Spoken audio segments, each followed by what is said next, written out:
ए राहुल, याच काय अरे डोकं उठ ना. गायवर निबंध कसा लिहू सांग ना. एक गाय पाय, तिच्यावर जाऊन बैस, मग निबंध लिहू. बर मास्तर, ओ मास्तर, बाहेर जाऊ का? कशाले? गायीवर निबंध लिहायचा आहे. अरे झाकण झुल्या, गायीवर बसून निबंध लिहून का? हा. करे, तुला जर भूतावर निबंध लिहायचा सांगितला असता तर भूताला भेटून निबंध लिहला असता का? हा अरे खेकड्या, उलटा फायदा व्हायले कर तू. सर, आपल्या वर्गातल्या भीतीचा पिवळा आणि आकाशी रंग चांगला नाही दिसू राहिला. पण पेपर लय अवघड चालला वाटतं. तुम्हाला कसं माहित झालं? म्हणूनच तुला वर्गाच्या भीती, बोर्ड, बेंच दिसू राहिले ना. सर, एक पुरवणी द्या ना. अरे मग अर्धा पेपर बी झाला नाही आणि हिला पुरवणी पाहिजे.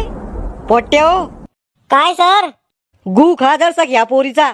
तिचा पेपर लिहून वताला आणि तुम्ही माशा मारू राहिले का? सर